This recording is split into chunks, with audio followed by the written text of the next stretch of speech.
Taking your calls. Tomorrow, we have a very interesting day with Dr. Harvey Reish and Dr. Kelly Victory back. Interesting article has been published. It's a controversial article.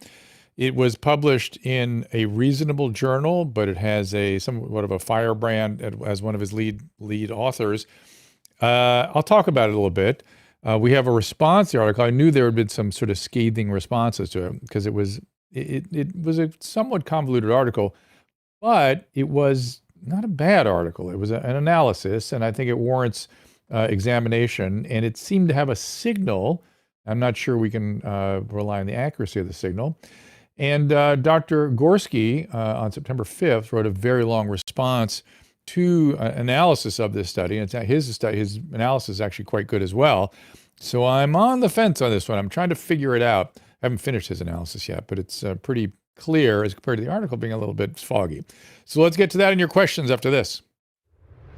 Our laws as it pertains to substances are draconian and bizarre. The psychopaths start this way. He was an alcoholic because of social media and pornography, PTSD, love addiction, fentanyl and heroin. Ridiculous. I'm a doctor, for Christ's sake. Where the hell do you think I learned that? I'm just saying, you go to treatment before you kill people. I am a clinician. I observe things about these chemicals. Let's just deal with what's real. We used to get these calls on Loveline all the time. Educate adolescents and to prevent and to treat. If you have trouble you can't stop and you want help stop it, I can help. I got a lot to say. I got a lot more to say.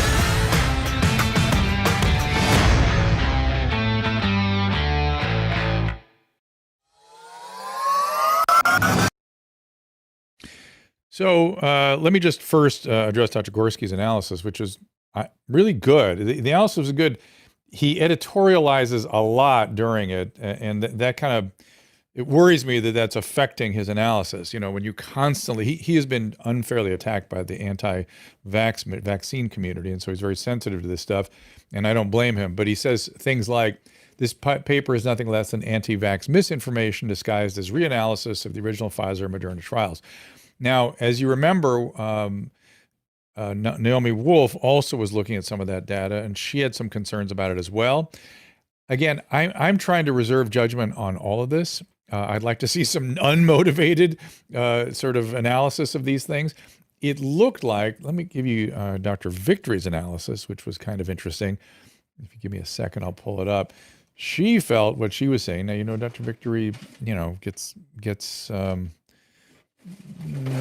believe some of the things we see in these articles. Study some of the material. Yeah, 4.3 serious adverse. Yeah, 4.3 serious adverse events for every hospitalization avoided. So that was her, and I did see that kind of data in there. Again, it was obfuscated a little bit.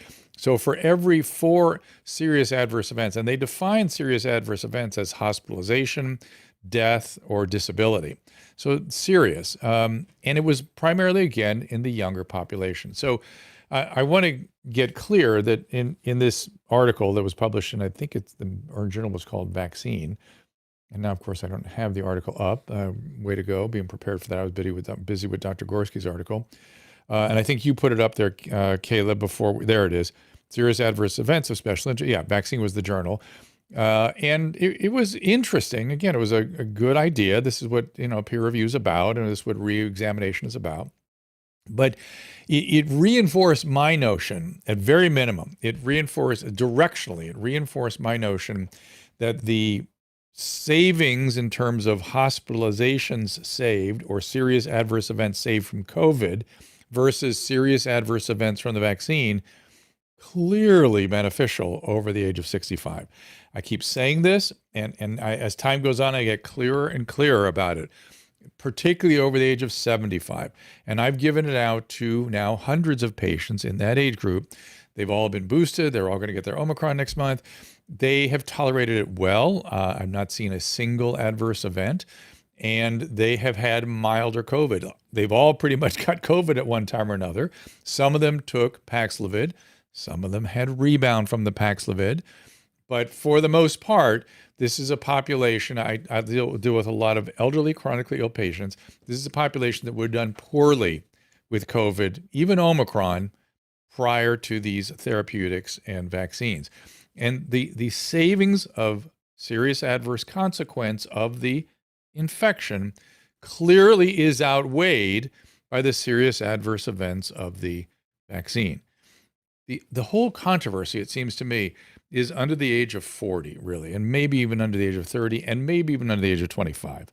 That young, and particularly males, and particularly the Moderna vaccine, we're seeing some signals that are of concern. Now, I know Dr. Victory, and we also heard this from Dr. Malone, that they're worried that somehow this is affecting the immune system and people are having more cancers or infections or something. I will totally reserve judgment on that. I'm not saying it's not happening. But when you vaccinated 1 billion people, it's hard to tease out that kind of data. Now, Alex Berenson has been very excited about the excess deaths that have been around lately. I can easily understand those in terms of lockdown. I mean, the delay in treatment, the mental health consequences. I don't know. I know some people are looking at seasonality and things like that. There are excess deaths. Now, there is a correlation between massive mRNA distribution and these excess deaths. Maybe that's because they have an older population. Maybe they're more at risk there. I don't know. There needs to be a lot more analysis of all of this before we all start really freaking out about it. I though, if I were treating a 25-year-old or a 17-year-old male and they asked me about the vaccine, that'd be a hard decision to make. I would have to make it with the patient and with the parents, and we'd have to go over all these issues that are being kind of sorted out. I don't think Dr. Gorski attacking the article makes the issue any less pertinent. We had the circulation article where there was 5 times more myocarditis. So there's a signal out there. The question is, at what risk versus what benefit? This article attempted to answer that question, and it didn't look good. Let's see. Andrew Ashkazvili asked, I had BA5 a month ago. How long am I protected? The CDC says 3 months. They want you to get your vaccine 3 months later. My experience has been at least 6 months, unless you've had Paxlovid. If you had Paxlovid for the BA5, then it's more like 6 weeks, which is what I've seen. Now, that's not in the science yet. It's what I've seen clinically. So that's it. So you are probably good for 6 months. They suggest you get it at 3 months. But if you see what the CDC is doing, they are streamlining and rounding up on all of their recommendations, right? They've said now on the record, when Dr. Offit said young males maybe shouldn't get the Omicron booster, they were asked about it. Dr. Walensky said, well, we're just going to stick with 12 and above to simplify our messaging. That is pretty crazy that she said that into a microphone. But she's not gone back on it, so I guess they mean it. So same thing I'm imagining with the 3 months, that the reality is it's probably a good bit better than that, but they're just rounding up in a certain direction, so to speak. Let's see. Why are there no discussion of other meds on board versus comorbidities? Eric, I don't know what you're talking about specifically. Bass Chica, Paxlovid is not useless. I've been using it quite a bit, and people are better the next day. Almost without exception. I mean, it is striking how effective it is. Now, I'm having plenty of rebound happen, a week later. So, it's not as though it's not without consequence. And my own daughter took Paxlovid, boom, better right away, and then got it again 6 weeks later, or 2 months later, something like that. Way sooner than you would otherwise expect. So that's some of the things with Paxlovid. All right, Andrew did not take the Paxlovid. That's fine. And again, the reason I'm not very enthusiastic about these so-called early treatments with, the medicines that cannot be named, which is so ridiculous, but okay, is because I've seen them used a lot and they didn't do much. And it's literally, you're sitting there, I've said this before, I said this yesterday, you're looking at people who get better on these medicines, the eye medicines, the HCQ medicine, whatever it might be. And there's actually another one. Caleb, you never got me that data on the other one, the CMM, whatever they call it. Oh, snap. I'll get it. Yeah, I got to get it. There's a third one that people are using that I can't imagine has any utility. But, I've seen people use these things, and in people that were really sick, they kept getting sicker. In people that were young and probably going to get well anyway, they got well anyway. I didn't see really a change in the course of the illness. With Paxlovid, it's rather dramatic. It's dramatic in how it changes it. Okay. Let's see. I'm looking at your questions here. What do I advise for healthy 46-year-old female, no health issues, vax or no vax? Jen, That is between you and your doctor. Everybody, the Novavax is out there too. I know it's got its own problems, but if you feel nervous about the mRNA vaccine, get the Novavax vaccine. I think it can be used as a booster. I don't know for sure, but it seems like it should be able to. Tom, you should let YouTube know, as they cannot censor him. He isn't allowed to speak freely. Well, I am sort of speaking freely. I'm for the time being. Yeah, we've I don't feel afraid right now. We've contacted YouTube. I'm still nervous. I want to do the right thing and not run afoul of these people. But they've reassured us that, much like me talking to the state board of the medical, yesterday I talked at length about this conversation I had with the president of the Board of Medical Quality Assurance here in California. I feel reassured when I talk to a human being and they hear us out, they listen to us, they go, okay, yeah, well, you're not what the problem is. The AI picks you up, we'll reinstate you. And same thing with the board, which is, we're not looking to make life miserable for every doctor that talks about the spectrum of the standard of care. I started worrying this morning, though. Again, this law, this AB 2098 in California, is sort of saying that doctors that sort of spread information, particularly about COVID, that's different than the standard of care, might get their license encumbered. And the word standard of care made me bristle because I explained in great detail yesterday. You can watch that tape. The opioid epidemic was a standard of care perpetrated by my peers, perpetrated by the standard of care of physicians. And so standing up against that is something I did for 10 years. And to think that something might bother me on the COVID side and I have to stand up against it and get my license encumbered for that. I mean, I wouldn't stand up against it unless I really felt very strongly we were going down the wrong path. I think if we were to move back towards lockdowns, you would hear me talk about that. I think that's just an atrocious policy and is profoundly damaging to human well-being. And yeah, I'd speak up about that. And that might be a standard of care. Susan, you're leaning in? No, Oh, okay. I'm concerned about Facebook. We haven't been getting as many views there as we usually do. And I keep seeing these banners about the COVID vaccine is good for you before you start the show. And then I also tried to post something today and I put youtube.com on it and it wouldn't take it. But it makes me concerned because I think we may be getting, that's going to be our next move, we may lose our Facebook live stream. Interesting. Because of this information. And well, I'll put a disclaimer. That's what, of course. But you know what? Here's the thing. We're on all these other platforms. And if we just stop showing up on Facebook, you guys know where to go. drdrew.tv. Yeah. And then you can come over to Rumble or and maybe people are moving over to the other platforms. I don't know. But I'm still hiding in the shadows. I feel like, even though right now we're able to open our mouth and other people are picking up some of the things that you're saying and they're putting them on their shows because they see that you're, America's most loved doctor and he's saying this and that and they're posting it and they're posting clips of our shows all over the place and people are starting to see us take that step forward. That's very difficult because it just makes me nervous. What are you talking about? You mentioned talking to these people that are outliers. I mean just being and getting the facts and trying to stay in front of it. Today's situation is a great example of that, right? So we have this Elsevier preprint from Vaccine that looks really damning of the mRNA vaccines for young people. Then we have Dr. Gorski's analysis. There's that part, that's the article. And we have Dr. Gorski's analysis that is legitimate. There it is.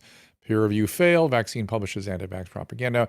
Now, again, what troubles me about his analysis, there's so much editorializing. It's like I wish you would have just stuck with attacking the article itself so we can understand what his position is. But okay, and that's how this works. That's the thing. It's a back and forth. And is someone going to be proven to be correct? Yeah. Before we're done, there will be somebody whose point of view is substantiated through repeated studies, not just reanalyses, but repeated studies. Over on the Rumble Ramps, Chumer says, I got my T cells tested and I've got COVID T cells, never had a vaccine, never will. So the COVID T cell study, so to speak, the commercially available test is sort of worthless, my friend. It just tells you have had the illness and you have some cellular immunity. It doesn't tell you anything about neutralizing antibodies or whether you have effective T cell response. Unfortunately, we don't have a good test for that kind. We don't have a standardized test for that. So there's no way to interpret the test that you got except to say, good, maybe it will help you, and you've had the illness. So congratulations. Should you also get the vaccine?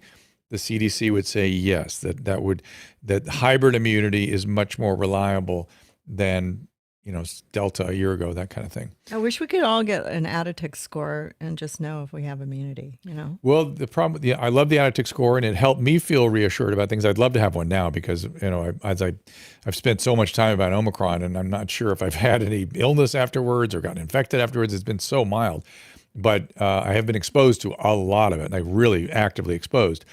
And I'd love to see what my neutralizing antibodies are to that, because it'd be very, very interesting.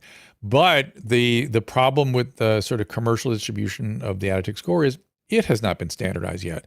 So there's no way to say, we sort of were doing it with the neutralizing antibodies, sort of saying if you're over 60, you're probably in pretty good shape. But other than that, it was still kind of guesswork. But it's reassuring to see lots of antibodies, both IgG and IgM and neutralizing antibodies. All right, let me look at your guys' comments again. There's a little chat going on Facebook. Okay. And? The first was, I've noticed a lot of people dropping dead, 30 and younger males on Facebook. And then it became, my doctor can only say in private to me about the vaccine, but can't be open about it and how they're horrible and ruining lives. So this is the kind of stuff that we want you to be able to put on social media. But I'm afraid this is we're going to get knocked out, which is fine. I don't care. Go ahead. All right. So let me address that. But do you see the Facebook comments? If I may have a counterpoint, please don't. Yeah. Don't ban us, please. No, I know. Yeah. But what they're doing is they're noticing that a lot of people are dying. All right. Let me address that. So first, let me say on Rumble Rants, tumor, yes, I understand that humoral immunity and cellular immunity are two different things. What I'm telling you is that there's no standardized threshold for saying you have adequate cellular immunity to respond to an infection. We don't have that. We just don't have it. And your so-called T-cell study is kind of a primitive study. It's good. It's not nothing. It shows you've been exposed, shows you have some immunity. Whether you would mount an adequate T-cell response to challenge, unknown based on that test. That is a yes, different than the immediate response of antibodies from so-called humoral immunity, the B-cell response. All right. So, all right. Look for the Facebook question. I'm never on Facebook. It's on the restream. Oh, okay. So when you go on there, just find that. What's my opinion on? No, they're just what they're saying is they've noticed a lot of. I know. Yes, people are talking a lot about that, and guess what? We don't really know what to make of that yet. It's not. It's. I don't look at Facebook anymore. I gave up. I don't know. I just, especially after everybody was having Trump derangement syndrome, I just stopped looking at Facebook a long time ago. But I haven't really noticed who's having problems out there. Okay, I'm looking. Well, you have not heard about this sudden adult death syndrome? No, I have from you, but I didn't find it on Facebook. Okay, here it is. I found it. But with everything that goes on Facebook, all right, as far as censorship, it worries me. Too many people dropping dead, actively promoting the jab to anyone that no one can listen to. My doc had his license threatened because he recommends this to no one, but he will talk openly with me as we're on the same page. These vaccines are horrible and ruining lives, especially those like me who have family dead after taking them. When 1 billion people take a medical treatment, there's going to be a lot of problems. There just are. I suspect that we have been accepting a higher level of adverse events than we normally would because of this emergency. I don't know that anyone's going to admit that because I think the liability will come with it. But I do think that there has been an acceptance of a higher level of problems and less aggression, it seems, with looking at some of these adverse events. For instance, I talked yesterday about vaccinating 75-year-olds and above, and somebody jumped into the stream here and said, my grandparents died, within some number of weeks after the vaccine of strokes. Yes, the spike protein does affect the clotting system. Yes, we worry about it. No, there's no signal that suggests strokes are necessarily going to happen in the elderly population or let's say that does happen at some rate, that rate at this point seems clearly better than the consequence of getting the illness. That is the risk reward analysis we're all doing. We're not saying there is no consequence of these vaccines. We're saying that the risk reward in the elderly population pretty clearly comes down on the side of taking it.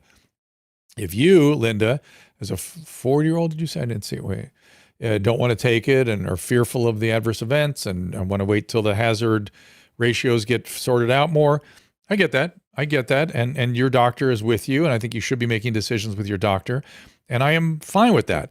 But I'm not totally convinced that, people are trying not to run to one end of the boat or the other. The reality is going to be somewhere in the middle. And it's going to take a while to sort it all out. Could it be such that the risk reward for vaccinating a 22-year-old is still, a male particularly, suggests that they shouldn't get it? That may well be true. But for a 40-year-old, it's not clear. It's not clear. Lazy quack hole.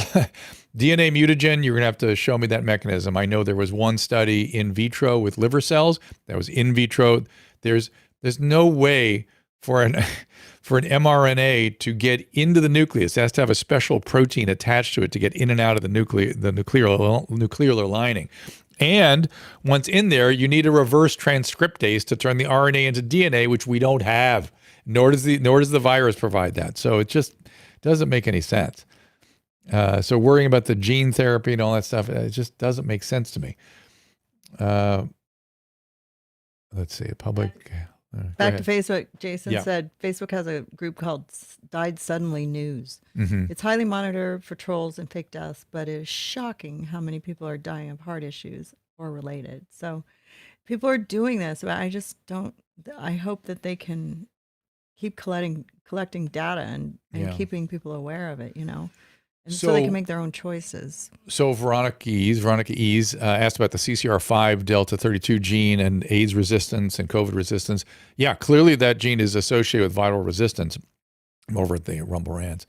CCR5 and the Ranties and all that became a prominent conversation early in the cytokine activation associated with COVID, and some of the therapeutics like leronlimab, remember those medicines we were using for a minute? They were all directed at all that as well. So there's something going on there. I agree with you. Okay. Check out the brain on Veronica. Casey, thank you. All right, let me go back to you guys here. All right, I should take some calls. Maybe what I will do. Asking questions. So I hope this makes sense where I'm at. Again, I just think that a moderate position in all things, and if you're motivated to take the vaccine and your doctor thinks it's a good idea, by all means. I think getting super excited on one side or the other, history will not be extra kind to. I think it's time for a little temperance, a little observation. And again, Dr. Offit is now saying young males shouldn't get this thing, so maybe you ought to listen to him. And saying that 75-year-olds should get it. I think that's a very reasonable assessment of the risk rewards. Now, mind you, let me just say this one thing before we go to a little break. The lack of risk reward analysis is what I've been complaining about this entire pandemic. So the fact that I am trying to apply a risk reward diathesis to this situation is me trying to do what I don't think was adequately done during the pandemic, and I think it was a travesty and resulted in unbelievable harm to people.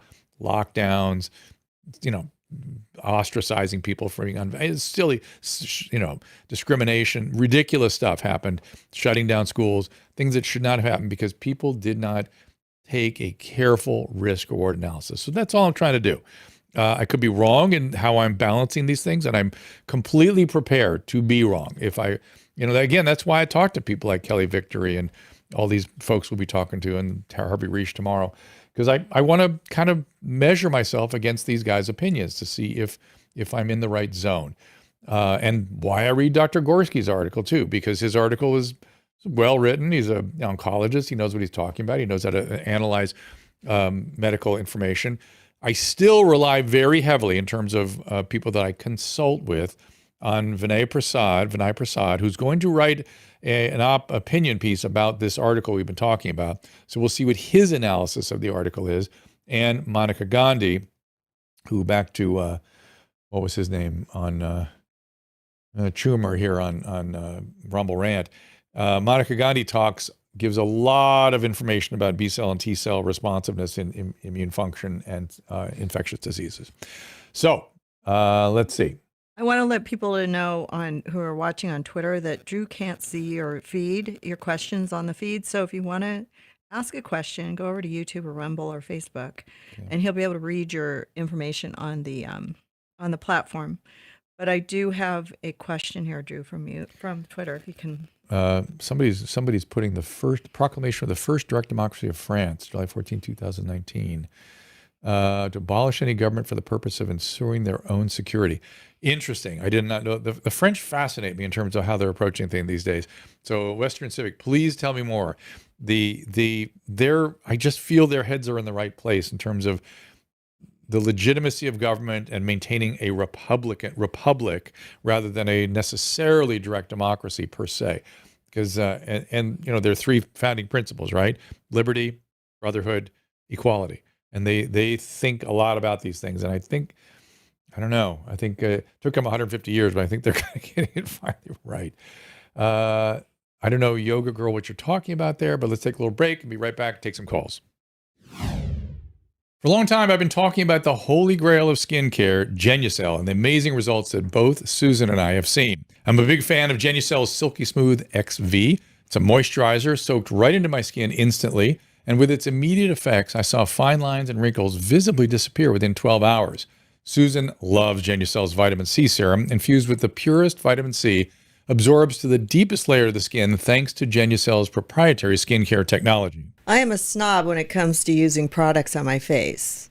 The dermatologist makes a ton of money from me. But when I was introduced to Genucel, I was so happy because it's so affordable and it works great. I was introduced to the Ultra Retinol Cream, which I love at night. All the eye creams are amazing. People notice my skin all the time, and I'm so excited because it's actually working. And right now, Genucel has bundled my favorite products and Susan's for you to try today for up to 60% off retail pricing. That's right, save up to 60% on my favorite Genucel products today. Just go to Genucel.com/Drew to see what's in our bundles and receive an extra 10% off at checkout when you enroll in their personal concierge at checkout. That again is Genucel.com/Drew, GENUCEL.com/DREW. All right, let's get some calls here. And by the way, somebody asked me if I'm a Freemason. I am not. Those packages are 50% off, by the way. I just want to let you know. Like, you get like $300 worth of cosmetics for like half price. Plus you get another 10% off.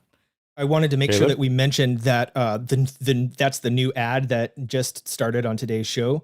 And they just haven't updated the link from the Genucel.com/Drew link. Doesn't actually go there yet, but it'll go there in probably a few hours. My favorite products. Yeah, so a few hours. If you look at this pretty page, Drew, they put together a nice little design with photos of you and Susan.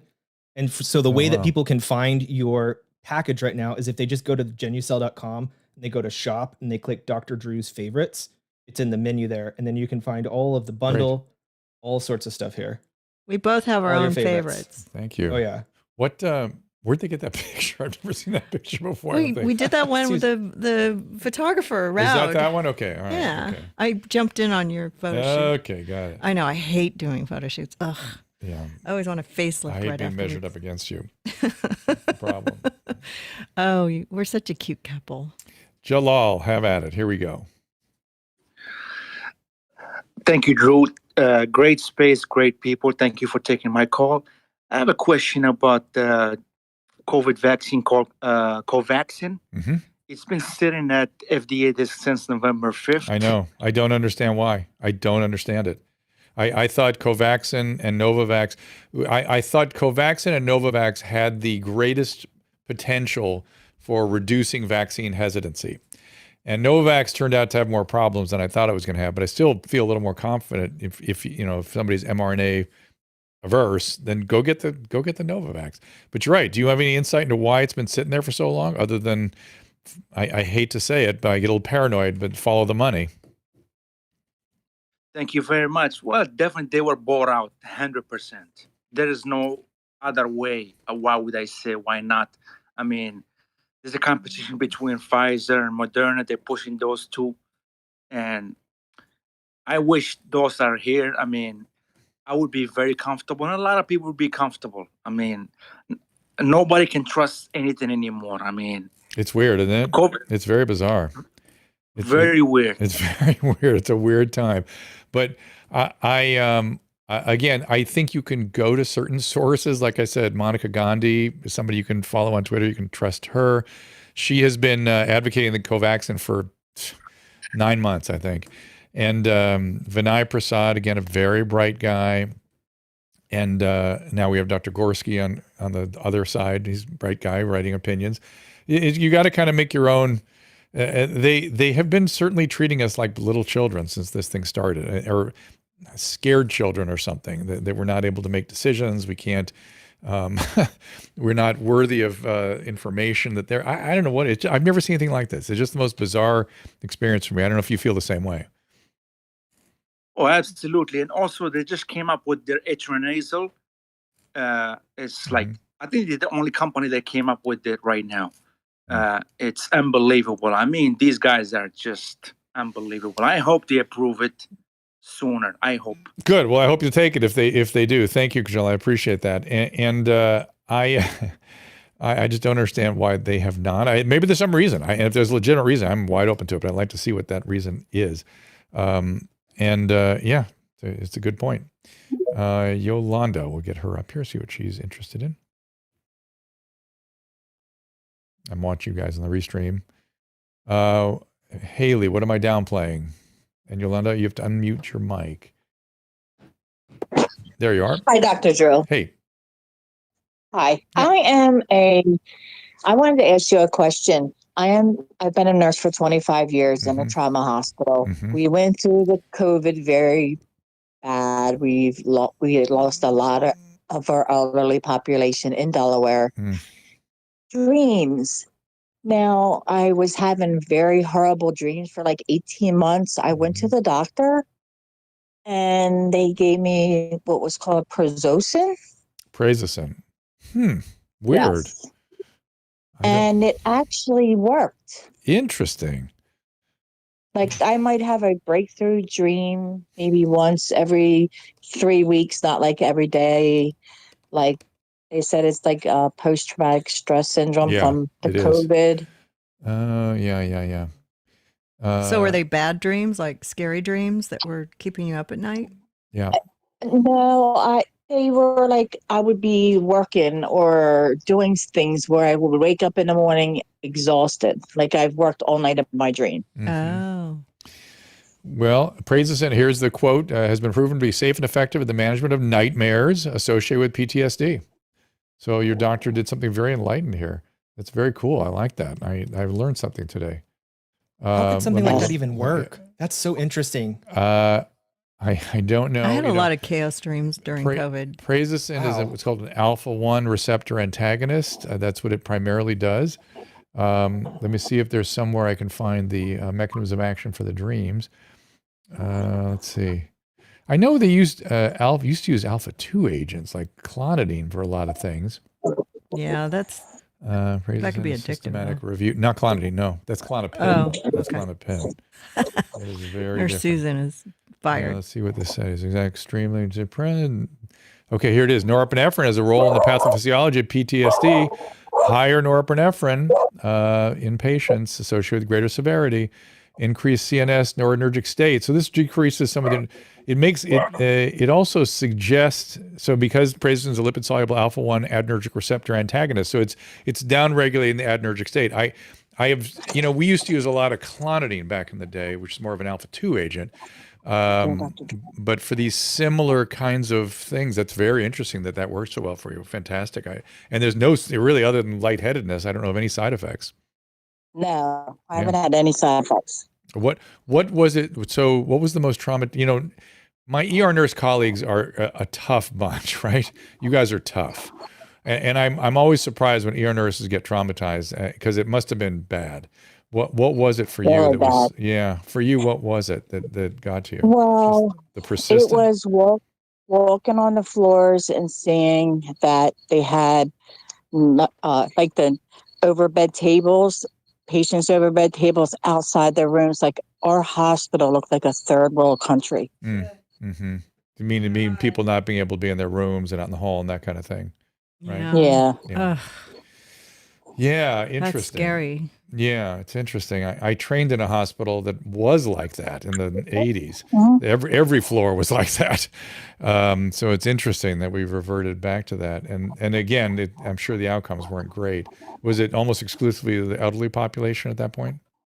Yes. Yeah. All right. Well, I appreciate you sharing that. It's an interesting Thank story. you, You bet. Thank you, Dr. Drew. You bet. Thank you. So is AB 2098 the one that Yeah. okay, so somebody said they might have passed it. They did pass it. The question is, will Newsom sign it? Oh. And am I, given the way he's been, I'm certain he will. So I sort of gave up. Like, okay, so here it comes.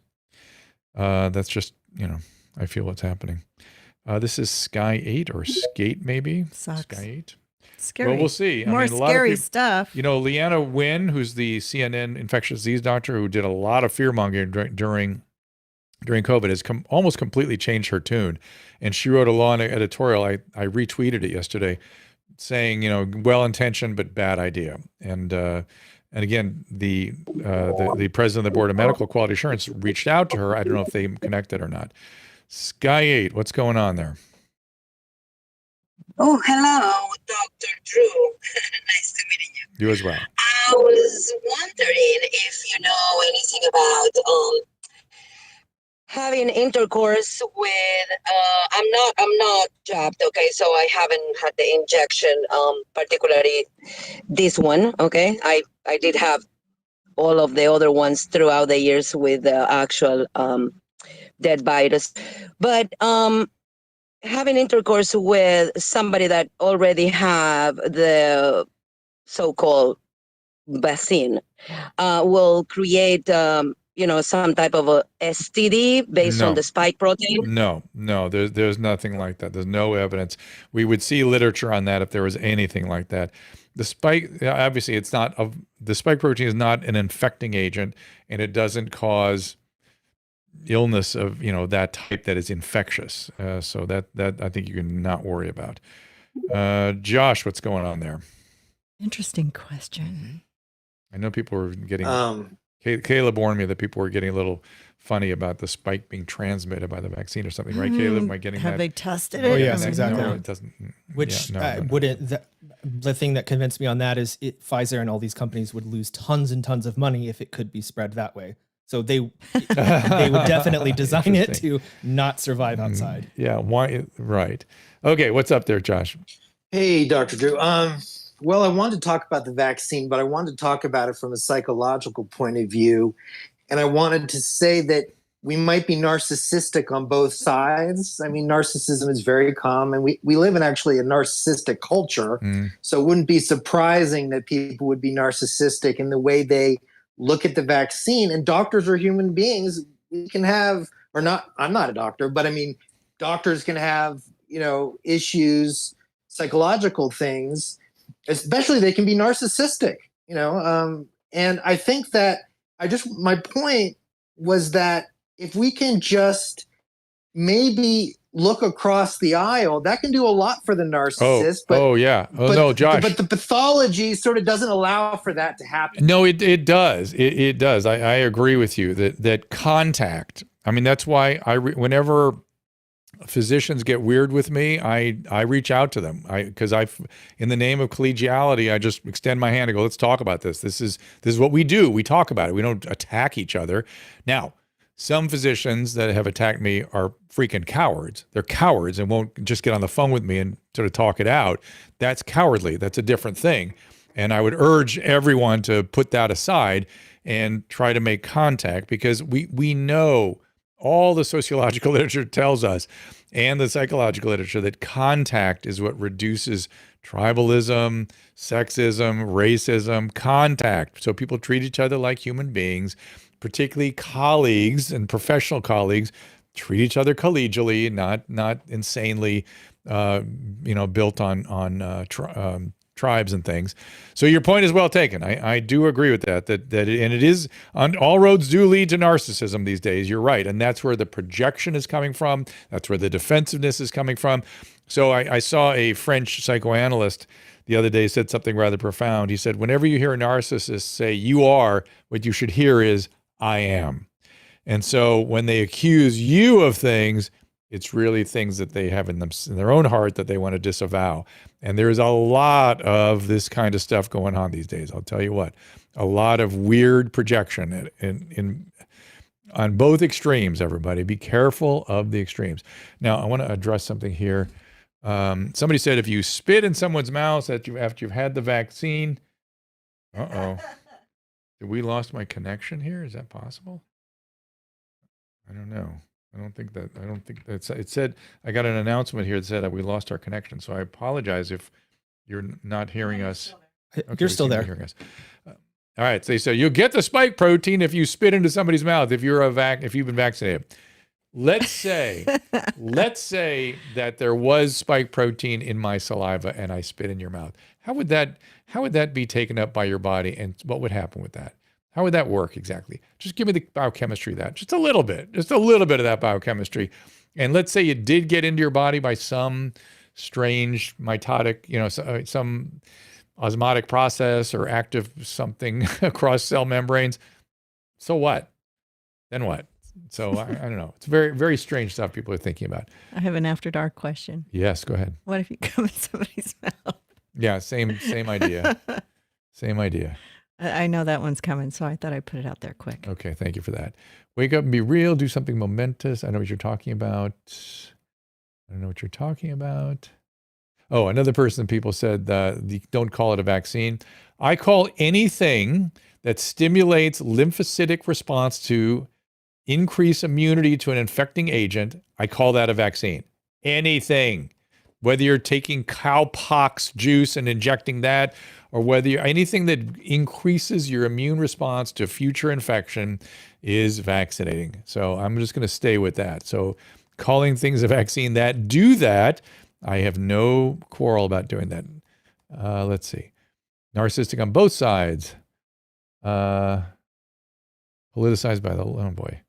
You're getting narcissistic in your response, Indel. That's all I'm saying. All narcissists, stand up, please. Well, there's been a narcissistic turn. Josh is right. Maybe the COVID situation made us all narcissists. No, it made us histrionic. And that's what I found was bizarre, that there was such histrionic tone to everything. and that's why when that Belgian doctor came up with the idea of the mass formation psychosis, I thought maybe that's it, because how could our predominant narcissistic personality suddenly shift towards histrionic? It didn't make sense to me. And I think his theory is better. Okay, let me get some more calls in here. I'm trying to get through them quickly because you have lots of 2 days in a row of questions. Yeah, lots of them. Lots of people here, though. Thank you for listening, everybody. Russell, you were actually there yesterday, and I said I would get to people. Histrionic is up there. So yes, histrionic is a cluster B disorder, and cluster B disorders are absolutely ubiquitous these days, or at least cluster B traits are. Russell, go ahead. What's up? Hey, Drew. I wanted to talk to you a little bit about AB 2098. I appreciate you making me aware of this. I'm on legislature.ca.gov. Yep. And this is crazy. I don't know if I'm understanding this correctly, but there are lists of they're decreed facts about COVID. And am I understanding this right, that if you say anything against these, you could lose your license? That's the worst. That's the worst take on that bill. Yes. Now, having talked to the board, they're saying, no, we would only go after the extreme outliers who had evidence of harm to patients. And who were and part of if you read the bill, it does say intent, like malicious intent or something like that. Now, who knows how they're going to figure that out. For me, the egregious piece of it is I've got somebody there, it's the president now, who is going to look out for things and make a reasonable application of this should it go through. What if she leaves? That's and Barbara Ferrer takes over. No, that would never happen. And the other thing is that a lot of those lists you're reading are ways of documenting what's called standard of care. They're using standard of care as their threshold for misinformation, and the standard of care changes all the time and is often seriously wrong, not just for COVID, but for all things medical. Like I was explaining to the president of the BUMQA, look, it was standard of care. I acquired dozens and dozens of patients who were treated in the standard of care of psychiatry in the 50s, and that standard of care was an ice pick above the eyeball and a sweep called a frontal lobotomy, and that was standard of care. Yeah, things change on a regular basis too. Are they going to keep up with that, or are they just going to let this bill sit for 10 years and then? Well, that's the question. Who is going to determine? Make everybody. Who is going to determine what standard of care means? What standard of care is? Well, yeah. I'm sorry. And what collegial dialogue is around standard of care? That's the problem. But go ahead, Russell. Oh, sorry. You broke up a couple times. I don't know if it was you or me, but yeah. So anything scientific will change, and in the grand scheme of things, we're very early on in this process as far as data analysis. Yep, it's true. There's one of these, Section 1B says unvaccinated individuals are at risk of dying from COVID-19 that is 11 times greater, like 11x. I mean, surely that will change as more data is analyzed. And by the way, is that even true now? No, because we have treatments. Then why is it on there? Correct. That's the problem. Yeah, that's one. Who wrote this? It sounds like top. YouTube wrote this one. Oh my God! It sounds like the rules and regulation of YouTube 2 years ago. Yeah, but Russell is looking at the right stuff, which is, there was a time in which the vaccinated population appeared to do that significantly better, particularly in certain age groups. Caleb is showing the different headlines that of the conflicting standard of care. Masks really work. We'll show you how. New York Times. That's their. When is that from, Caleb? I can't see the. And then fast forward, probably. What is that? That one's from October 30th, 2020. October 2020, and then you fast forwards to what's this one? January 14th, 2022. 2022, and let me read the headline again. Roll it up there. CDC concedes cloth masks do not protect against the virus. I feel like I'm looking back in time at the cigarette ads in the 60s and 70s. Like, oh, these cigarettes are good for you. Right. Oh, one thing I wanted to add real quick for anyone listening. I am like what I would consider a left-leaning moderate, and I am vaccinated. This is strictly, I have an issue with printing scientific facts and having consequences for going against them. This early on in the process. It's crazy. It's crazy. It's really crazy. And it's a symptom of the centralization of medicine. Medicine is being highly bureaucratized and centralized. It's not good for patients. There is a happy medium. I'm not saying it should be just everyone running amok, at their whim. But there is a happy medium here. The reason doctors did such a piss poor job of treating people with COVID at the outset of this thing is they froze in place and were afraid to improvise and try things the way they normally do. They just said, go home, come back when your PO2 is 88 or 82. Who knows what they said. And that was just egregious. I couldn't believe it. I was shocked. And I realized... SATs of 82 is very dangerous, right? Yeah. Yes, very dangerous. You're in big trouble by that point. So I realized at that point that doctors were afraid. They were told from on high by academia, by their employers. It turns out 80% of physicians are employed. The employer said, do this or else. And there was a time in which certain medication were brought up, by the president of the United States at the time, and the whole world ran to a complete opposite side of the boat and stopped doing their job. It was very strange. It was a very strange Well, if you trained for 10 years and you were told you're going to lose your job, you would do whatever you had to do to keep your job. Correct. And you don't make a lot of money, though. I've now learned through talking to some of the people that were silenced by the authority structure that they were using fear consciously to try to force people to comply with their ideas of zero COVID. They were using fear consciously. And because anyone who raised their hand and said, I don't think this is a good policy, they actively attempted to destroy them. The safety above everything, above any other consideration, was the only way they made decisions. So the thought that their non-pharmacological interventions to maintain safety could have adverse effect could not be discussed. While they strove towards a vaccine, which was good, that was a good thing to do, And then once they had the vaccine overall, vaccine, and that's it. No other, no discussion, no analysis, just no matter what, vaccine for everybody. And that excess, it makes sense that bureaucracies sort of behave like that, but that's not how medicine is done. That's not how science is done. And that's what you're reacting to, right?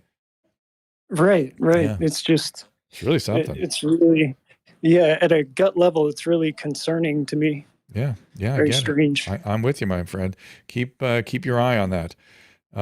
This is Chris. That's why we felt like the French underground. Yeah, we felt like the French underground the whole time, like the good trying to thing make sense about of you things. was you didn't have any contracts with any major companies that said, Dr. Drew, we don't want you to go out and speak your mind, during this event. So we had the freedom to say whatever you thought was well, and I wasn't real. saying much. I was just trying to make sense of things, and as things were evolving, I was trying to help people calm down. That was my main thing, like calm down. We can get through this. You'll be fine. Let's figure it out. And so Chris is up on the. You have to mute. Hello. Hey there. Hello. How are you? Good. I'm curious. My question is, how do you think we could stop the politicizing of medical and scientific information? My goal is by reaching out to my peers and trying to make contact with people that have differing opinions. That's what I'm trying to do. I'm trying to reach out to all that will listen or all that will make contact to see if we can get out of the tribes and just start, getting a united kind of position, at least with my profession, which is all splintered as what? I just recognized your voice. This is Chris Sanchez. Yeah. Caleb. Chris, this is one of my good How friends. are you? He's from the internet world. Oh, He runs well, there you go. UberFacts, one of the biggest Twitter accounts in the world. Congratulations. Nice Welcome. to Thanks for hear being from here. you again. Thanks, guys. Thank you for having me. Of course. I know it's been a minute. Yeah, I've been. What are your thoughts on this whole thing we've been through? It's tough. Also, working in the online space, I spend a lot of time just seeing how this has had an immediate effect on the world around us. Yeah. But also, it's challenging because right now we're on Twitter, which is a medium that is often used for politics. Yeah. And so it's like, I don't know. Yeah. So your question is, how do we reduce some of the tribalism? And that's the only way these wonderful platforms are ever going to be used effectively for the betterment of people. It has to get there somehow. And I'm not sure I know how. Do you have any ideas? No. Unfortunately. Good answer. And it's certainly, it may be. Just make it work for us while we can. It may be a generational thing. I mean, this may be somehow playing on our personality proclivities and the free-floating anxiety of the present moment that, let me just propose this. I don't know if this is any kind of model, but what the European countries did to reduce mobs was they got rid of large town squares. They, if you go to little old cities, all the town squares are very small and the streets are small. That was specifically designed to prevent mobs. I wonder if there's some algorithmic way that, that Twitter can. I was hoping that Elon Musk would do something like this, with some, like put some other priority in place other than virality and include, interaction, that kind of thing. There's got to be some other priority than that, because the things that cause virality are never the facts. It's always something concocted. I don't know if you've noticed that. Yeah. The people, I'm sure, say things about you, and that's what goes viral, not what you actually said. Right. Yeah. I guess, it's tough because all this started from the switch from the chronological timeline to an algorithmic timeline. Mm-hmm. I mean, I think if we switched back, that would help a lot, but something like that, I don't know if people would want that. Or some, I don't know, some way of I don't know. But I do appreciate you being here. Anything else? Yeah, no, that's it. All right, man. Thank you for having me up. Thank you. And where should people find you? Here on Twitter. This is my personal account. At Chris UberFacts Sanchez is the other. with a K. Yeah. There you go. Thanks, friend. Talk soon. Thanks. Hope so. So Caleb, it's your buddy, Chris? Yeah. I've known him for many, many years. He runs everyone would probably recognize it because almost everyone follows UberFacts. The account is just at UberFacts, and it's got millions of followers. And Yeah, I just Great. recognized his. I was like, wait, I know that voice, and I looked at the photo. I'm like, oh, it's Chris Sanchez. Wait, so I'm not following that. Should I follow that? Sounds like I should. It's pretty interesting. Oh yeah, he posts all sorts of interesting stuff. He's been doing this for a long time. What's his sort of thing? What are the sort of? It's all There it sorts of. Well, they say it's the most unimportant things that you'll never need to know, but it's all sorts of facts and stuff about. Like, for everything. instance, Susan, Bill Hader, you're the guy that plays, worked at a movie theater in college and was fired for telling rude customers how the Titanic ends. There you go. It's pretty funny. That sounds like him. Yeah. That's so funny. Then he got a all job on Saturday Night Live. All right. That's right. Let me get Batch up here. Give Batch a chance to speak. Hey, Batch, what's happening?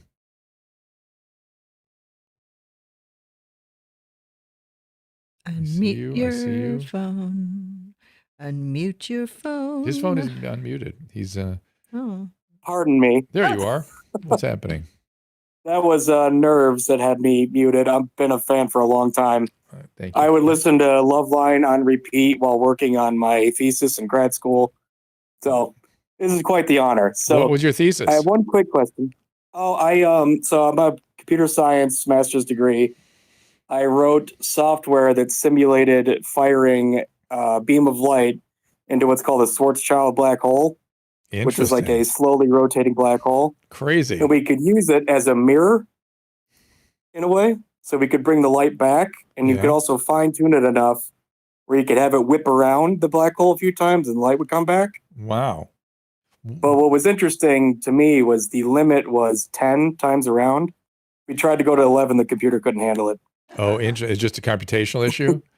It's just too many digits. Yeah. I let it run overnight, and it was just kept trying to tweak it and just couldn't. Well, everything has limits. Not everything, but the human-created stuff has limits, that's for sure. So what's your question? Yeah, so I got one quick one. When you say young men in terms of the vaccine, what's the age cutoff? The data keeps looking at under 40. My concerns are under 30. That's really my concern. Okay. Yeah. So the data's looking at under 40. I think when they drill down a little younger, they're going to find that's where most of the problems is, because that's where we see them. That's where I've seen it. And again, I rely a lot on my clinical impressions, and the data usually catches up a year or so after we've been seeing certain things. That's when the data will confirm our impressions, or not. They can also, give us some clarity that what we're seeing was just an anomaly, but not usually. Usually the clinical stuff sort of bears out. Okay. All right. Yeah. So I'm sitting at 37, and I kind of, I'm in that weird range. I got Johnson & Johnson, and the day after they took it off the market. But me too. My main question is day before. I got it the day before they took it off the market. Yeah, me too. At least you both lived to talk about it. Yeah, we did. Right. And that's true of a couple weeks. But that's true of most vaccine reactions. That's really one of the important points that people have. I know we're going to, more infections and more cancer and more sudden death and the stuff, but most of them are resolve. That's the reality. Most resolve. Yeah, I wasn't too worried, but it's All right, man. But direct primary care is my main question. I've tried to get you to talk about it before, but you get lost in the shuffle. I wonder what you think about it. It's what I use for my primary care, and I get, I would say, way better care than I ever did under an insurance model. It's called direct primary care? Concierge, you mean? Yeah, so you pay like a membership fee. Yeah, concierge. Same thing. Yeah. It's not quite concierge. It's just it's a prepaid. different. It's a prepaid system. Which sounds good to me. I mean, you'll pay money, for your car. Why can't you pay for your health insurance? Was this Mark Cuban's thing? Did he have this? I don't know. Average. So what ended up happening with me is I followed my primary care doctor from the insurance model to the direct primary care model. Mm-hmm. Because he basically got sick of dealing with insurance. Yeah, I was going to say something's got to give in primary care. Something. No one sane or talented is going to go into it. You're not going to be able to see a physician. That's the other thing. You're only going to see physician extenders. And there's got to be some way that people can see physicians if they want to, and those physicians have to be able to practice medicine, bottom line. So, yeah. I mean, I think it's all right. An amazing thing to do. I got 24/7 access to my doctor if I have questions, all that stuff. It's amazing. All right. Well, excellent. Good idea. Well, people look into it if you want. It's a nice little endorsement of your experience. I appreciate that. I have a fun fact. Yes. When I was 10 years old, my brother was a computer scientist at UCI, and he was like 18, 20 or whatever. And I played chess against the computer in the lab. Did you win? And I beat it. Look at you. And it was all downhill from there. Oh, that was your intellectual peak right then. 10. Yeah. Well, we've never played chess together. I can't remember how now. The fact that you played well enough to beat a computer kind of intrigues I did. me. I had skills. And you have a son that's a really good chess player. I'm afraid to play him. I'm good at computers too, so maybe I should have been a computer scientist. Does Dr. Drew believe it's perfectly healthy to jog with a mask on? I mean, it's, if you're going to go into high altitude and be extreme, with a pack on and running hills and stuff, probably not a great idea, but also unnecessary. This thing doesn't transmit on the outside in the fresh air. It just doesn't. Wiz Chris says she has to jog with a mask on because there's so many bugs in Wisconsin. So that's a nice image, Wiz Chris. Thank you so much for giving us that. I like masks when I get a massage because then when my nose runs, I can wipe it off. Yeah.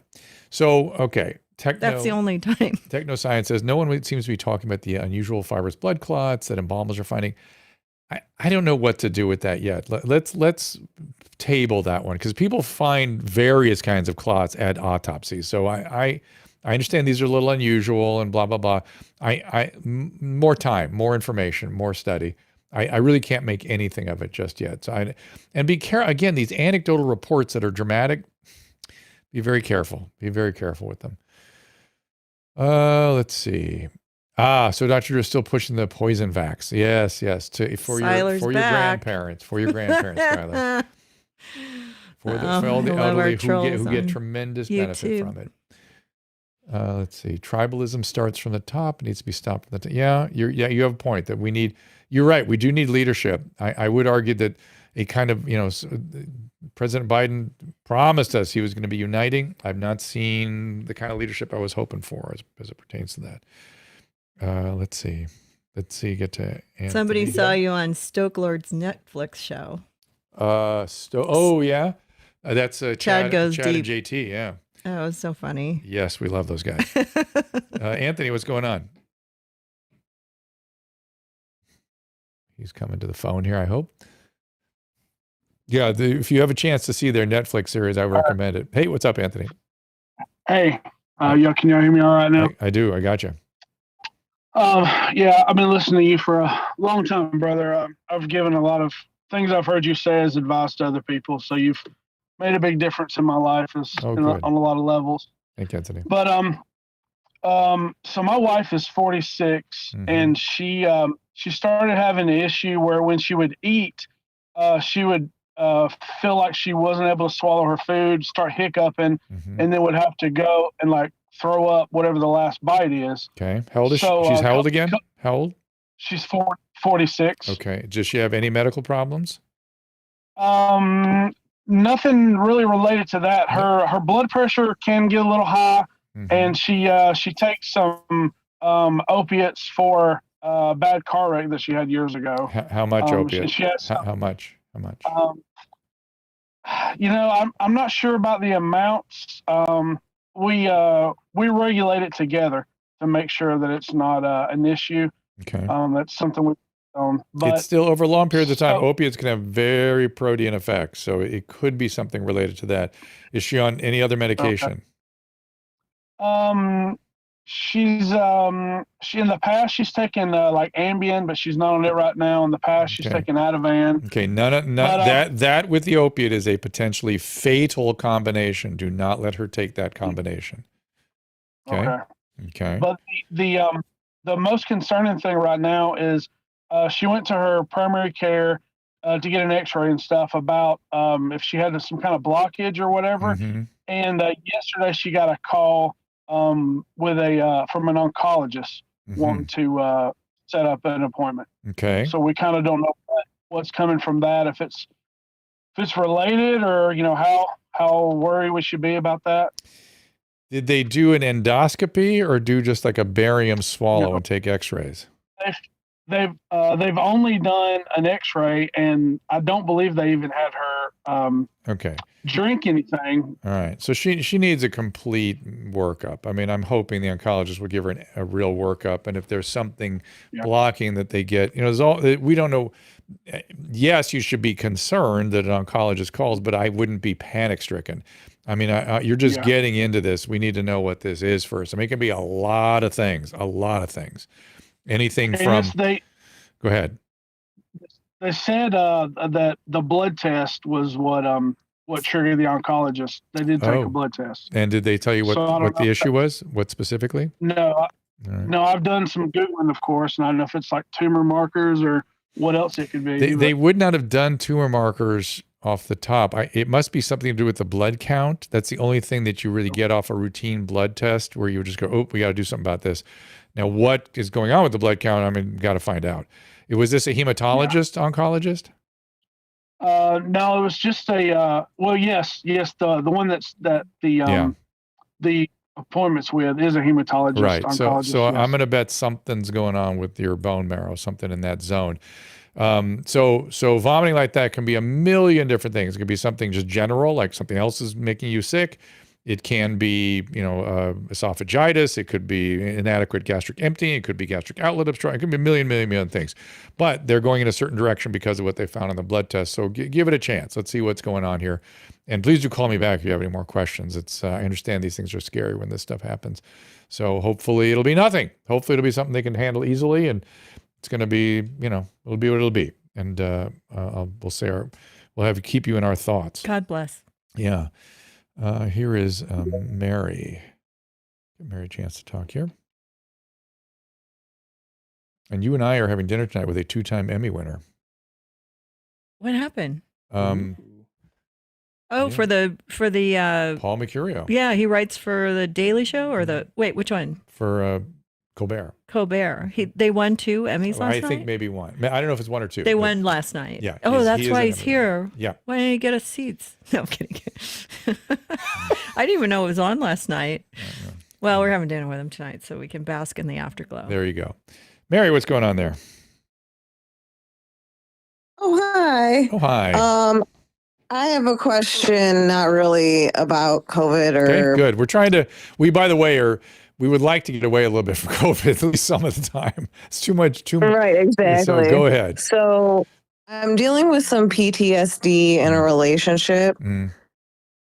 And I'm trying to work through that to get back to a steady relationship flow.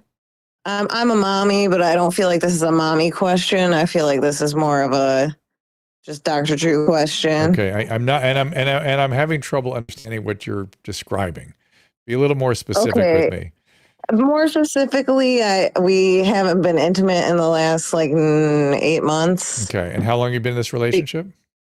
About 2 years. Anybody on meds or anything that would screw up libido? It's me. Okay. It's me, but it's PTSD because of some stuff that happened to me. Well, while we were in the relationship, I was assaulted. So now we've been dealing with this, trying to get back on the boat thing. And I'm not exactly sure how to, I feel like, I don't know, everything was taken away. So I'm not sure how to start that back up. But one of the things you kind of need to get the motivation there to push through some of these psychological barriers is libido, right? And is your libido gone too? Yeah. Is that because of the meds you're on? See, I don't know. I would have to talk to you can talk to my me. doctor some more. What are the medicines? I can tell you for sure. Oh, okay. Desvenlafaxine, Prestige. Yeah. Lamotrigine. What else am I? Abilify. Because I have bipolar disorder. I see that. Abilify, and I have Clonidine for ADHD, and then I have Clonopin. Well, you're on lots of stuff. How much Clonopin are you on? 1 Okay. per day. Okay. So, the lamotrigine, fine. The Clonidine, fine. The Clonopin at low dose, fine. It's the Prestique and the Abilify. And have you been on those a long time? Prestique is new. And is that when you lost your libido with the Prestique? It very well could be. Yeah, that was what this thing that drives me crazy is that doctors want to know, an important part of you thriving and getting over whatever psychiatric challenges you have is having intimate relationships. And if you don't have any desire to do that or can't do that, the doctor wants to know about it. Now, he or she may say, hey, for a while, I don't know what your story is. So he may say for a while, we're going to stay on the Prestique for a while. We're going to have to let the relationship be a secondary issue. We'll get to it. But he or she might also say, hey, thank you for telling me. Let's make an immediate change quick. And you need libido to be able to push through this stuff. Is it boyfriend now? Is it a boyfriend? Girlfriend. Well, wife. It's my wife. It's your wife. You guys are actually married. Yeah. Is she okay? She's okay because she's been through something similar in her past, so she understands. Yeah, but it's not just that, though. You're having a biological handicap from the meds. Exactly, and that's what I'm thinking, is that it's not just that, because... Yes, you need to reassure her that that it's not her, it's not your feelings about her, it's the medication.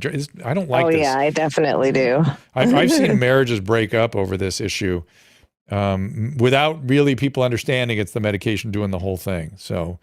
Get that properly taken care of. Okay, Mary? Okay. Thank you so much. You got it. I like that kind of thing because it's easy. Susan, get that? Yeah. Makes sense. Remember when you helped Ozzy Osbourne get off all of those crazy drugs? Yep. He was so much better. Yes. Because he fell off an ATV. No, you're conflating a whole bunch of stories, a whole bunch of things. Just stay where you are. True. Clonidine, that's used for ADHD as well? Yeah, Clonidine. It's so funny that Prazosin is a relative of Clonidine. And so it's interesting that those two medications came up today. And we use Clonidine and there's another version of it. I'm blanking on the name of it. That's a kind of a similar thing. Another alpha-2 agent for ADHD. And these are very good, very safe medications for ADD, ADHD. Yeah, I much prefer them to the psychostimulants for adults. So, that tips me off that the doctor's pretty enlightened and is paying attention when they don't go right to psychostimulants and use Clonidine. The Prazosin we heard about earlier was for nightmares. And that was an interesting thing. I never heard that, but they're in the literature.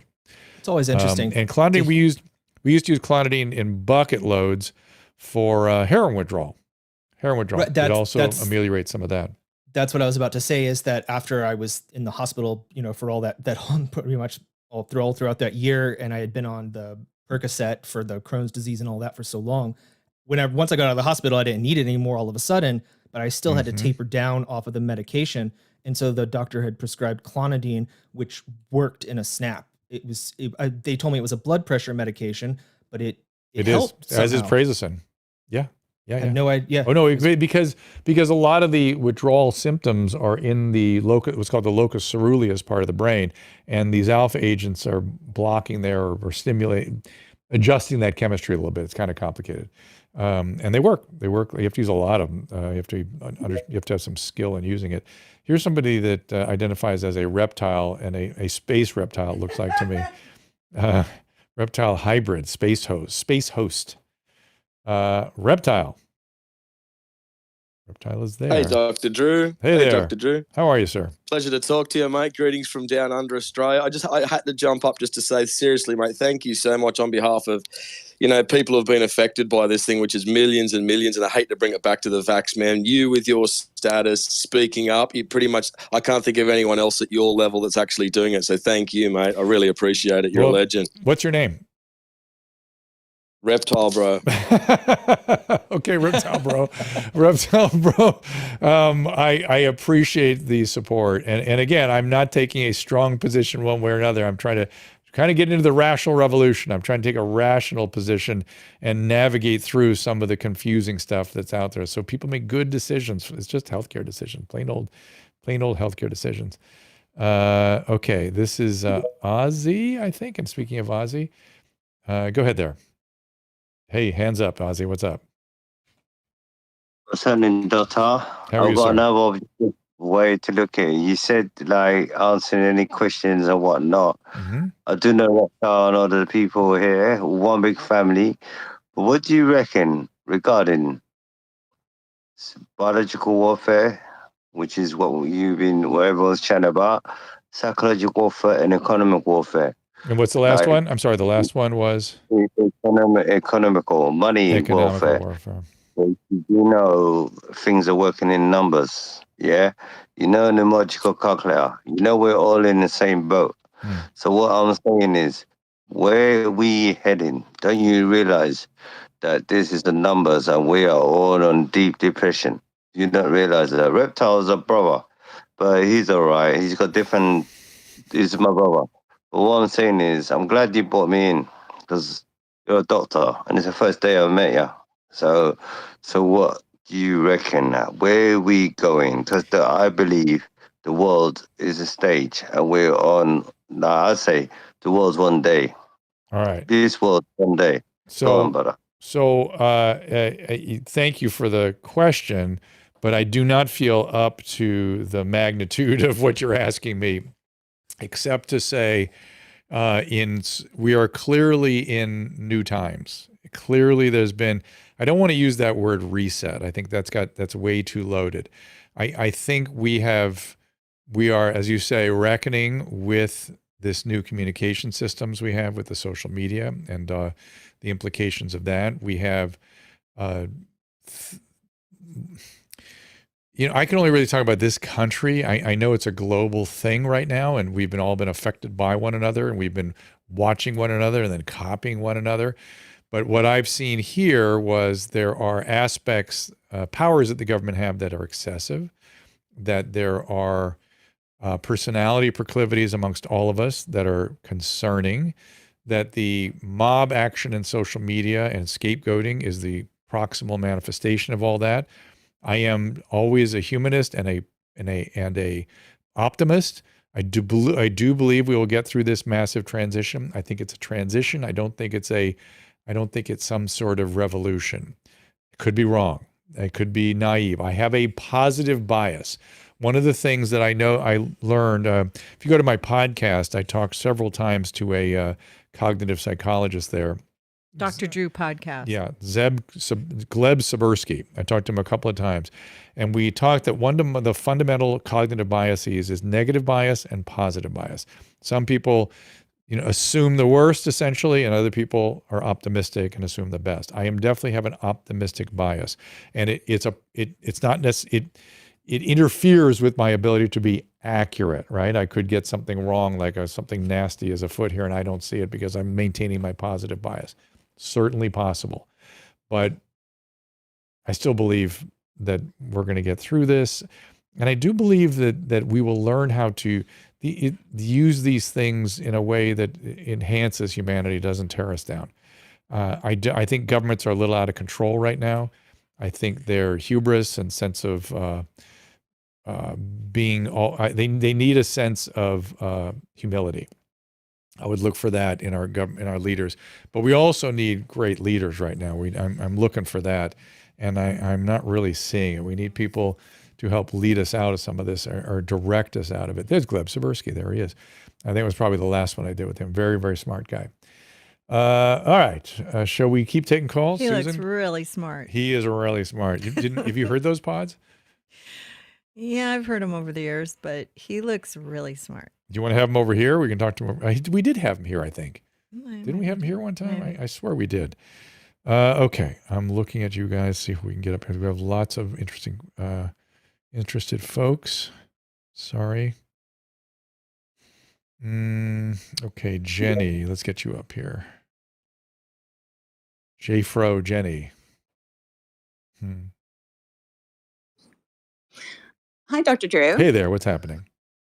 I just wanted to also say hello, Susan, and hello, and Caleb, longtime listener. I have a question about women with like I think that I might have adult ADHD. Mm-hmm.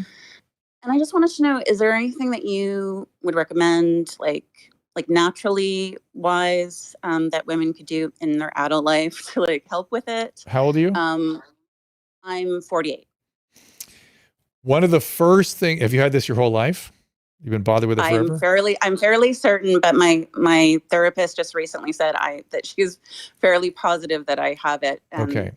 So one of the things I would do, and it's somebody else telling you, it's not like you've been bothered with it your whole life. So first thing I would do is to check out to see if you're in perimenopause, because perimenopause can cause lots of difficulty with concentration and focus, as can menopause. And I have seen actually the leading gynecologist here in Vancouver on this.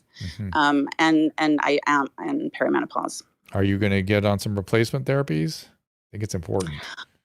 I haven't actually considered it. That's natural. That is natural, just replacing hormones. And I know there's some risk with it. Do you have any breast cancer in first-degree relatives or things like that? No. BRCA genes? Yeah. Woo, so that's good. Yeah, I would talk to, because I would do that. I mean, giving you a psychiatric diagnosis when you have a medical problem, you cannot imagine how frequently medical issues cause psychiatric symptomatology. You just can't even, it's just so common. And the psychologists and psychiatrists just jump right to a diagnosis when the actual it's really just a symptom of a medical problem. And I would look very carefully at that. We just heard from somebody that was on Clonidine for ADHD, and she had good effect with that. I have ADD, but when I had perimenopause, I was scattered, angry, freaked out. I mean, I went through kind of this week too. So I'm feeling scattered myself. Yeah, you can't concentrate. It's the weirdest thing. Look what just happened to you when you had that hormone crash last week. Yeah, I just had a bad episode because one of my pellets got infected because I'm on bioidenticals. And I'm always very even and everything's good. But if for some reason in August, they always get infected. So they started coming out and I was miserable. I had hot flashes. I didn't sleep well. I got anxious. I got angry. I yelled at Caleb. I literally, and he goes, "Are your pellets not working?" Oh no, that's so good. We all know it. We have a good relationship, Caleb and me. Yeah, that's so awesome. funny. Or I. Yeah, I knew right away. I'm sorry, Caleb. But I had a memory of how horrible it was to go through it the first time. And then everybody said, well, you need to go on antidepressants or you need to get a therapist. And I did. My mom and my grandma died like a month before. So I thought, okay, I'm just having a nervous breakdown.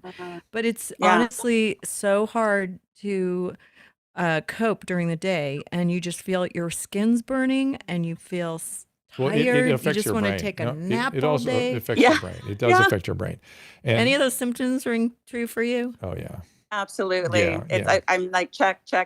It's not ADD. And women, it's your I'll tell you hormones. something that women always do. It's my hormones. Okay. Yeah. Yes. Then I will go back to my said gynecologist and talk with her please, too. because here's what women do. Women always do these inventories in their head and make themselves somehow personally responsible for their symptomatology. That's because people call women crazy all the time. When in fact, it's a legitimate biological abnormality that's sending you in that direction, and it has a treatment. But just to answer your question about ADHD, there's guaifenesin, there's clonidine, there's Strattera to some extent, but I don't like psychostimulants. Start with the hormones, do a full workup, and then find a good hormone specialist because just any gynecologist can't do it. That's true. It has to be somebody who knows how these work and also isn't afraid to give you hormones because a lot of gynecologists are like, well, you don't want to do this. It's a little too much. And well, they've been biased by the Women's Health Initiative, which established a standard of care. Everybody, guess what?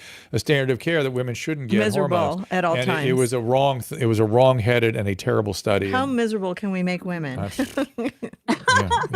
Yeah.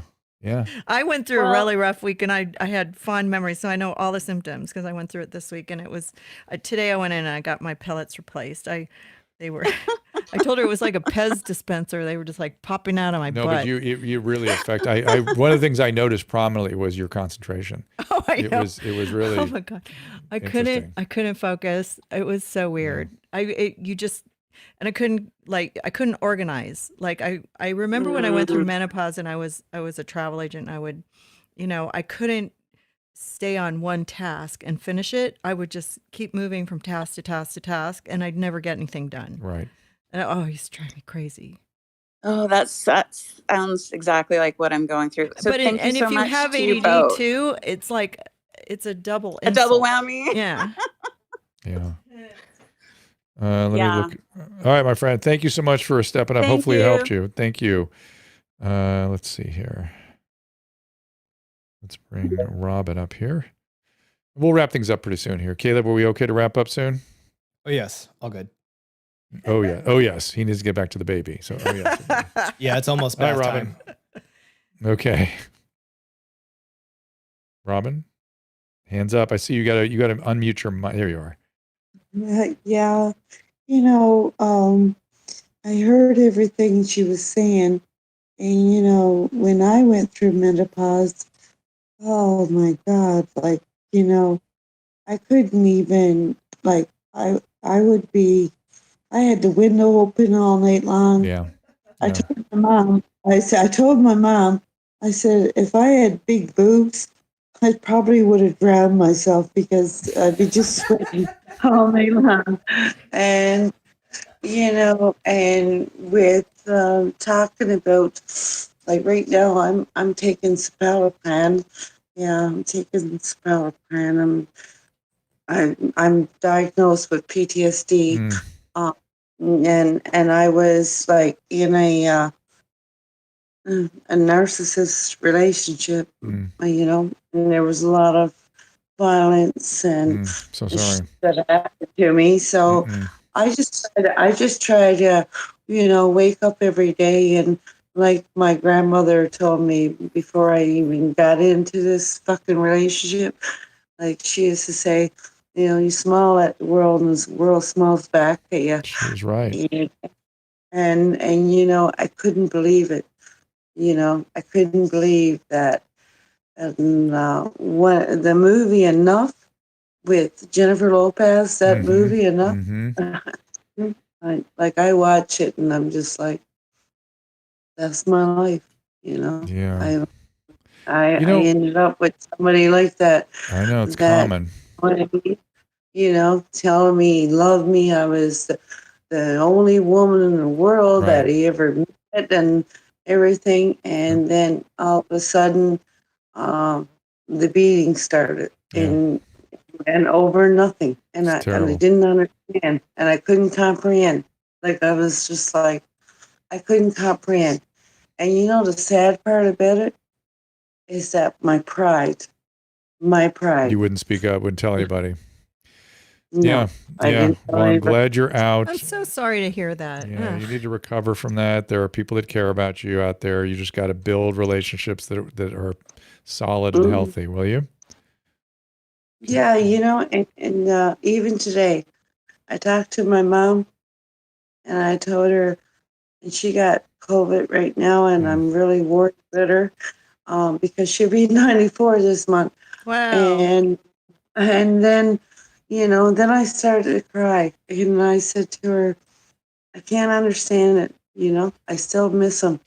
I don't know why. Yeah, I still miss him. that's the sickness of that kind of relationship. You get trauma bonded to them. The intensity. You've got to start to learn the relationship, the difference between intensity and love. The real intimate connection can be intense, but not that kind of intensity. And so you get bound to that person. Really, the person that is the source of the trauma is also the person of the attachment. It's this weird push and pull, and it just is an intense thing your brain has trouble handling, and it makes you more attached to them in weird ways. And I'm glad you're out. And it makes me wonder if there's some sort of way we could, at least one day a week, do some sort of, I don't know, positive kind of show without it being saccharine. I don't know. We'll think about it. Think about some sort of mechanism that we could get people up at the podium here and do things that are positive. Think about it. Maybe it is just, maybe it's just. Stay strong. Yeah, it may. Oh, here's Paul Mercurio telling us, yes. Emmy Award winning friend. Yes, we got to go. See you at 6:30. What time? 6:30? Right? Okay. Isn't that right? I We got time. cars. We got dogs. You know, Yeah, I hear barking the at us. dogs barking. It means it's time to go, everybody. Drew, Okay. before the show ends, All I right. wanted to Yes, point sir. something out that's actually Yeah. very interesting to me. Earlier, you were talking about how physicians and attorneys and all of you are supposed to be on a level where you're able to discuss your differences and figure things out. Collegiality. It was something we used to live by. Being collegial. Yeah. Exactly. And I Yeah, don't what know about it? how aware ever people are. I'm sure some people are about a lot of the mean things that Dr. Gorski has said about you over the years. And yet this entire show, you've been bringing him up a lot and you've said nothing but nice things about the stuff that you agree on. I thought that was very refreshing to hear. I refuse to go where I refuse to No. go there. I refuse Why? to. What? It doesn't get you anywhere. I just don't think it. I think it's the opposite of the direction we should all be going. If I get to lead on anything, it should be to lead on this issue. That you reach your hand out when people disagree, even when they mistreat you. That's on them. That's Educate Drew. He'll listen. no. And look, I'm just sticking with the facts. The facts is he has a pretty good article there. Way too much editorializing. It puts me off and it makes me worry about his analysis. Sorry, But won't I be- like the sorry, article. doesn't I'm like it glad he wrote 100%. the article. I'm happy to bring him up here and It was talk about the very article. long. I did not get any of it. So if you understand it, kudos. I just thought it was really refreshing. Thank you, Caleb. Kat Dunleavy says, Dennis Prager used to have a weekly happiness hour. Yeah, maybe we could do something like that, a happiness hour. I don't know, something in that. We got to get more. We got to lead in a positive way. We got to commune in a positive way. Not all the time. It's not very entertaining. Hi, But maybe there's Rex. some way we can do Say a little hi. bit. What's that, Caleb?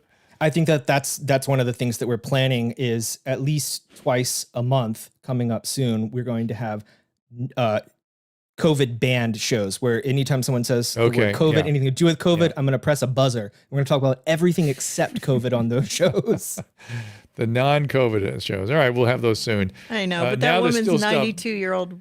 Oh, by the way, yeah, make sure she gets the Paxlovid. I would definitely get Yeah, her that. and It's dangerous at also, 92. try to take care of yourself, and don't drink too much or do other stuff Yes, that might yes. Substances make will you not not make it better. able to take care of your mama. Substances. And right now on the YouTube restream, there's some very nice comments. I see them. I thank you guys. Thank you for all of them. I know. I love all these beautiful comments. It's Thank you. not the usual thing we get. Usually we're fighting off the trolls and having to deploy Toms and other people. But we need to get going. Tomorrow we're going to have one of our challenging shows. We're going to bring Dr. Victory back in here. I'll send her Dr. Gorski's article and see what she thinks about it. Yeah, good idea. And she and I have been going back and forth. We asked Dr. Gorski to come on the show, but he doesn't want to respond. I don't know if I've asked him on the show yet, but he's certainly welcome. I Twittered him, but Okay. he didn't. Harvey Reish in here tomorrow, epidemiologist. I'm interested in picking his brain and getting his analysis on things. I hope this is sort of expanding your view. I would urge you not to hang your hat completely on any one guess. They're not harbingers of the truth. They are just points of view that are important to listen to as you expand this understanding of this very confusing experience we have all been through, and also helps us, make sense of all the different vitriolic opinions that are out there. Try not to go too far all one way or another. Time will tell what the truth is. We'll keep watching, we'll keep walking, listening, and we'll keep sort of discussing this, and we'll get there. All right, we'll see you all tomorrow at 3 o'clock Pacific time. That'll be our last show of this week, and we'll be coming to you from New York next week. But 3 o'clock tomorrow with Dr. Victory and Dr. Harvey Reish.